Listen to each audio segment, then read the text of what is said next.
그래서 금감원에 전화했어요. 그래서 물어봤어요. 니네가 이런 걸 발표했던데 맞대요. 그 중에 하나만 물어볼게, 간단하게. 자, 이 간편보험을 가입하려고 해. 근데 이 사람이 4년 전부터 당뇨 환자야. 매월 약을 처방받고 먹고 있어. 병원을 갔네? 의사가 진찰하고 약을 처방받았어. 당뇨 고혈압약 이런 거. 자, 저는 이 유병자 보험이 말하는 질병 확정 진단을 받은 겁니까? 아닙니까? 물어봤어요. 그랬더니 뭐라고 답변할게요? 금감원 담당자가? 의사가 진찰하고 약을 처방하면 진단 확정 받으신 거죠. 다시 물어봤죠. 그러면 이 유병자 보험에 가입할 수 있는 만성질환자가 대체 누구냐? 그랬더니 뭐라는 줄 압니까? 그 사람의 계약을 받을지 말지는 보험회사가 선택하는 거지 저희한테 왜 그러십니까? 금감원은 여기다 이걸 넣어버린 거예요. 제 입장에서 이걸 보는 순간 유병자 보험을 이제 팔지 말라는 얘기인가?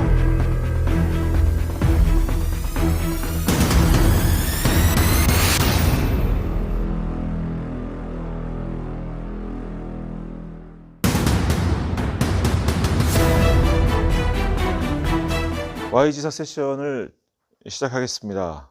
오늘은 2024년 4월 며칠이죠? 23일인가요? 24일인가요? 24일. 벌써 62번째입니다. 다들 알고 계시겠지만 지난 4월 1일, 2024년 4월 1일부터 금감원의 결정으로 간편심사보험, 유병자보험 고지 사항에 그동안 존재하지 않았던 내용이 추가됐습니다. 3개월 이내, 그러니까 최근 3개월 이내, 보험 가입하기 전이죠. 최근 3개월 이내에 의사로부터 진찰 또는 검사를 통하여 다음 같은 의료행위가 있었냐고 물어보는 고지 항목을 보면 기존에는 입원 필요소견, 수술 필요소견, 추가검사, 재검사 필요소견 밖에 없었는데 그래서 아주 많은 만성질환을 갖고 있는 사람들이 고지하지 않고도 보험에 가입할 수 있었죠. 그게 간편심사보험, 유병자보험의 매력이었는데 4월 1일부터 질병 확정진단과 질병 의심소견이 추가가 됐습니다. 여기서 질병 의심소견은 사실 좀 놀랄 만한 일은 아니에요. 왜냐하면 추가검사, 재검사 필요소견이 결국 질병 의심소견을 물어보는 거였기 때문에 저 같은 사람 입장에서는 금감원은 왜 이런 짓거리를 할까 싶은 거예요.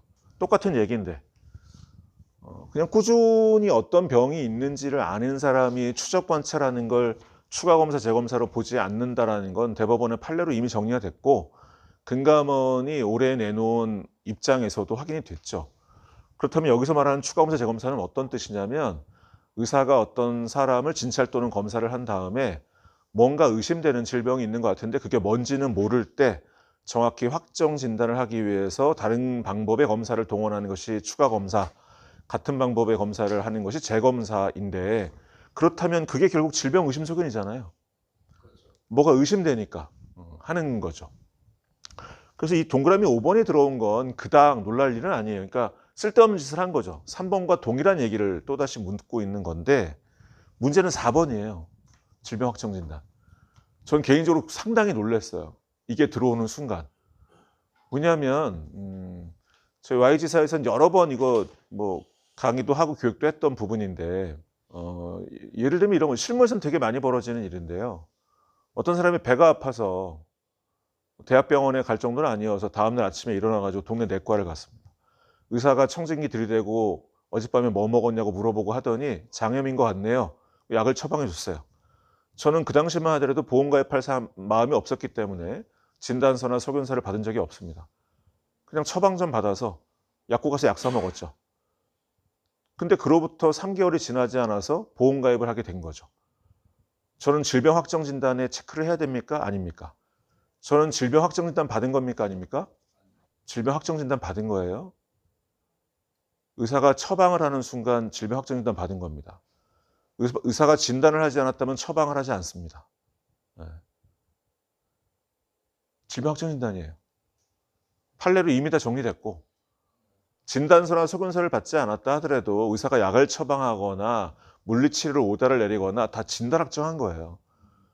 다 진단 확정을 봐요. 판사들도. 그런데 만성질환자들이 당뇨나 고혈압, 제가 당뇨 환자인데 한 달에 한 번 병원에 가죠. 의사를 만나요. 진찰을 합니다. 약을 처방해줘요. 한 달에 한 번. 진단확정일까요? 아닐까요?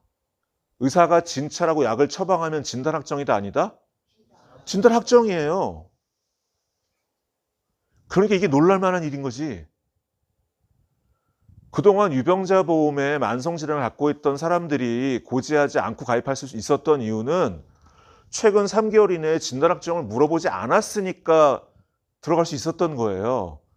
근데 지금 이걸 물어보면 이제부터 이 유병자 보험 고지를 바꾸겠다는 거잖아.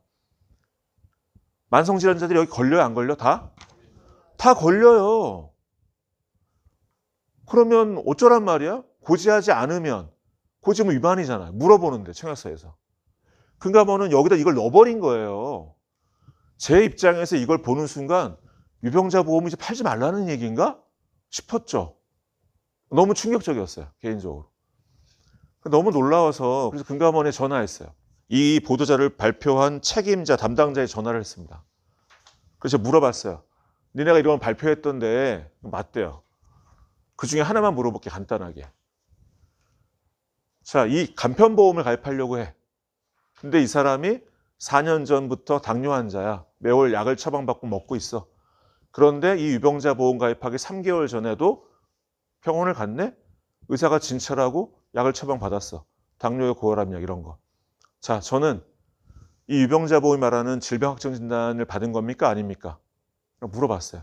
그랬더니 뭐라고 답변할게요? 금감원 담당자가? 의사가 진찰하고 약을 처방하면 진단 확정 받으신 거죠. 다시 물어봤죠. 그러면 이 유병자 보험에 가입할 수 있는 만성질환자가 대체 누구냐? 그랬더니 뭐라는 줄 압니까? 그 사람의 계약을 받을지 말지는 보험회사가 선택하는 거지 저희한테 왜 그러십니까? 이상하다.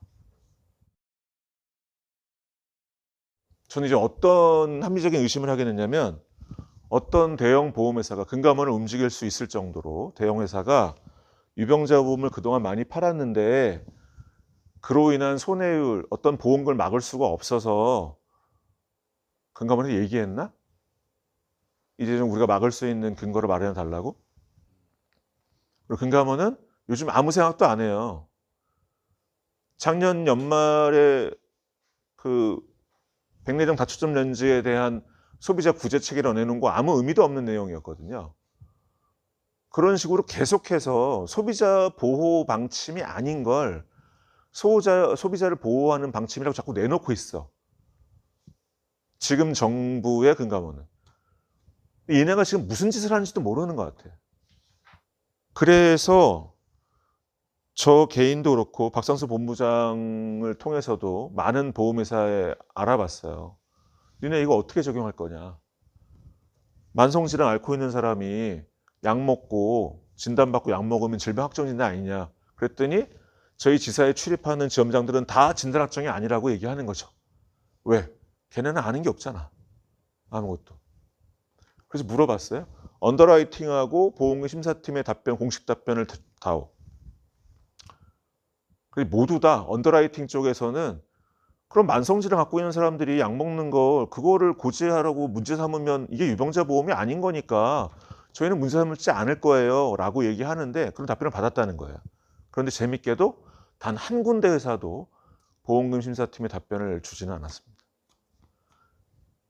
이런 사람이 고지하지 않고 가입했다가 나중에 보험금 청구하면 보험금을 주냐 안 주냐를 물어봤을 때 답변을 준 회사는 단 한 군데도 없습니다. 단 한 군데가 답변을 줬어요. 사실은 진짜 성의껏 공식적인 문건을 만들어서.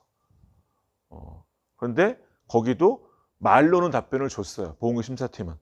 하지만 보험금 심사팀은 어떠한 경우라도 공식 문건으로 이걸 답을 줄 수 없다는 거예요. 미리. 왜? 너무 다양한 케이스가 들어올 거니까 청구가. 하지만 언더라이팅하고 충분히 논의했다 하면서 답변을 줬어요. 봤더니 고민을 엄청 했더라고요.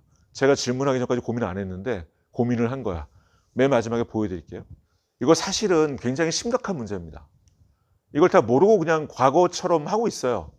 대한민국의 대부분의 보험 소비자 설계사들은 청약서 고지사항에 유병자 보험 청약서 고지사항에 질병 확정 진단이 들어왔다는 것도 모르고 있는 분들이 되게 많아요. 모르고서 과거처럼 고지하지 않았다. 생각해 보세요. 과거처럼 이걸 문제 삼지 않을 거라면 고지사항에 왜 넣죠? 문제 삼지 않을 거는 왜 넣습니까? 근데 고지하지 않았어. 얘들처럼 만성질환 갖고 있는 사람이 최근 3개월 이내에 의사를 만나서 약을 처방받았어. 근데 고지하지 않았어. 나중에 어떤 일이 벌어질까요? 그런 만성질환 때문에 굉장히 다양한 병들이 발생하잖아요. 그것도 큰 병들이. 그때 보험금 청구하면 줄까요? 아주 재밌는 일이죠. 그래서 우선 금감원이 대체 이걸 왜 바꿨는지, 금감원의 어떤 의도? 그걸 한번 좀 확인해 보기 위해서 금감원이 1월 2일 날, 2024년 1월 2일에 배포했던 보도자료를 나눠드렸습니다. 지금부터 이걸 한번 좀 읽어본 다음에 강의를 계속할게요. 이런 교육이 Y지사에서는 뭐 일상적으로 이루어지고, 우리 세일즈까지 이런 교육을 기반으로 이제 상품을 판단하고 보험회사의 언더라이팅 기준까지 판단하면서 고려하면서 상품 세일즈를 이제 방향을 잡아가는 거죠. 이런 교육을 뭐 일상적으로 하고 있는데, 요즘 많은 GA 회사들이 생기고 원수사도 GA로 전환하고 하는데, 그러면서 가장 크게 벌어지고 있는 문제가 제대로 된 교육을 받을 수 없다라는 거죠. 특히 뭐 보험회사 지점장들이 와서 하는 교육은 그건 교육이 아니라 마케팅이잖아요. 지네 회사 거 좋다고 팔아달라고. 그런 지점장들이 이런 거 몰라요. 다시 한번 말씀드리지만 Y지사는 그래서 이런 거를 공부하고 세일즈를 정확히 하고 더 잘하려는 의욕이 있는 그러면 보험인 여러분들의 지원을 받고 있습니다. 이메일 주셔서 상담도 받으시고 이런 걸 교육받을 수 있는 곳에서 같이 일할 수 있었으면 참 좋겠습니다. 네. 이상 강의를 마치겠습니다. 감사합니다.